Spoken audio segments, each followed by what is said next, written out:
educators are burnt out and teachers want to quit.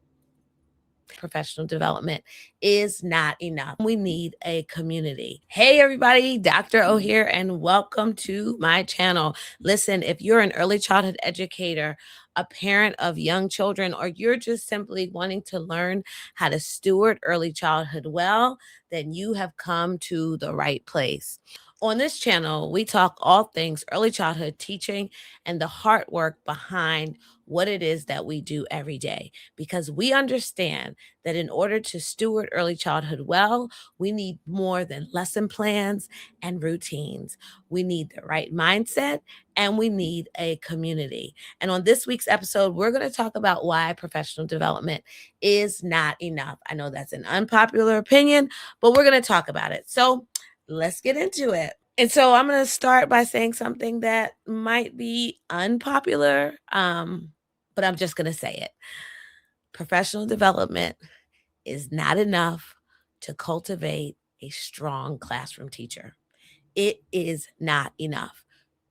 Do I love a good PD? Absolutely. Do I enjoy professional development? Absolutely. That's what STEM Early is all about. It's a professional development company designed to deliver best and appropriate practices for early childhood educators. And we use STEM as our vehicle to do it because our STEM is always rooted in play. And we know that in early childhood education, if you're not playing, you're not learning. So, am I anti PD? Absolutely not. I got a whole free PD course on how to choose the best professional development. Like, I have catalogs and catalogs of professional development. So I am in no way saying that PD is not good and is not necessary. But what I am saying, it is not enough. It is just not enough. Professional development gives strategies. It gives tips. It gives best and appropriate practices.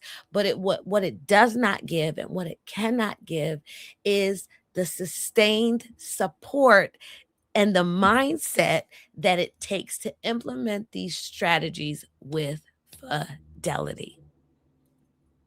And that is why you need a community. You need a community of like-minded educators who also want to be their best, show up as their best, and do this work with fidelity, integrity, and most of all, joy.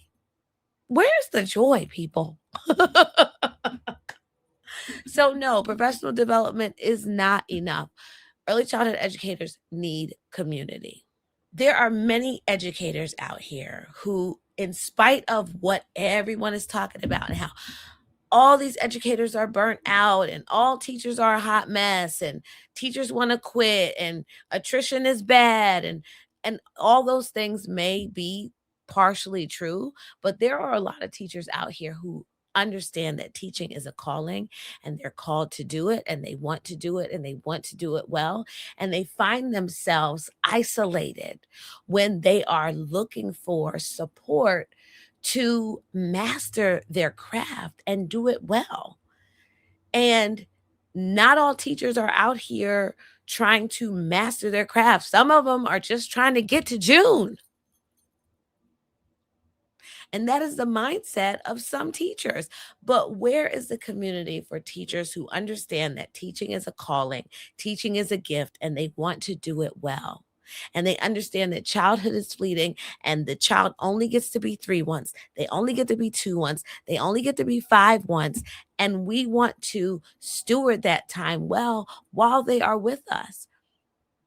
Where's the space to admit that this is hard, but I want to do it? Where's the space to admit that I can't stand this kid, these kids, my parents, but I understand that I didn't sign up to be best friends with them. I signed up to create a space where they feel like they belong. Where's the support for that? Where can I go and say, somebody please hear me? I don't want to quit. I don't hate my job. I'm not trying to leave the profession. I just need help while I'm in the profession because I'm growing weary.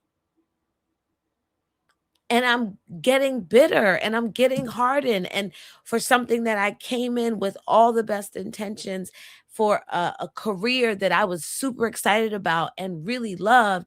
And now I'm feeling jaded because I'm allowing the negative naysayers and the negative narrative to infiltrate me because I have nowhere to purge it. Let's be clear.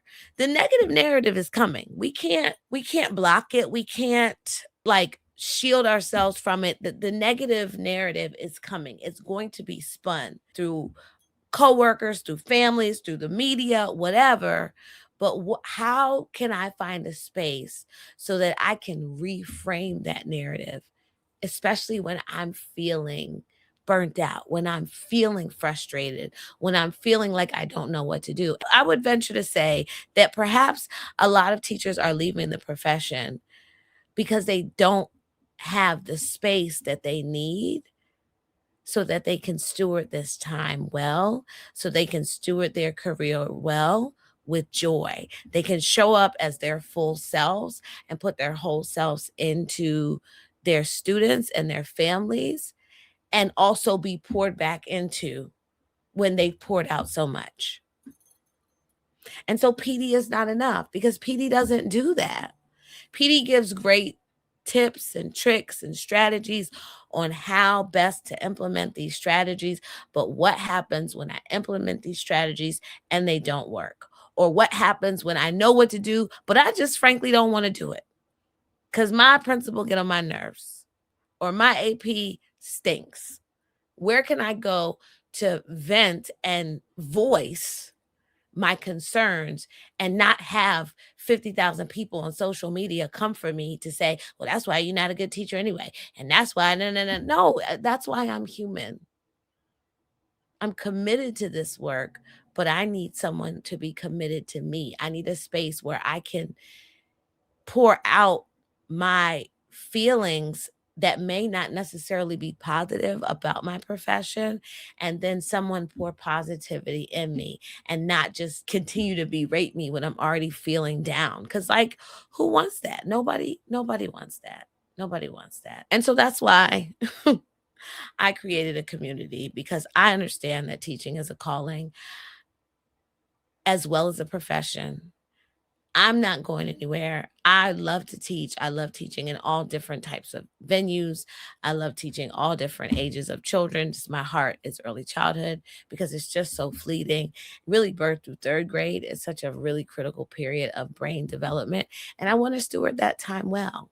And I want to be around people where I can pour into them and they can pour into me, and we can revolutionize the world of teaching right where we are, because I do believe it's possible. Because one teacher that is motivated and has the right mindset can do so much good in her community or his community.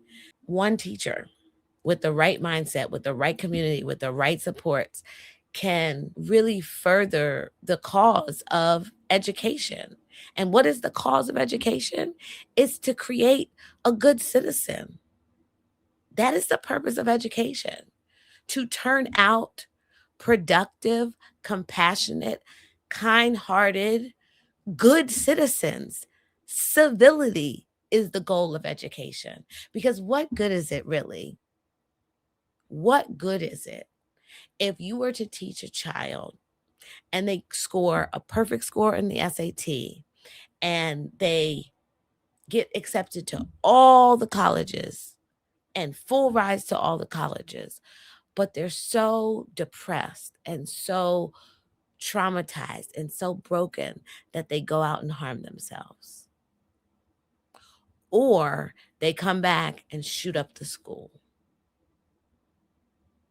So it's beyond academic prowess. The goal of education is to create civil adults, to teach children how to human well. And you can't teach anybody how to human well if you're not humaning well. And unfortunately, PD just doesn't do that. And you can't do that in one 3-hour session.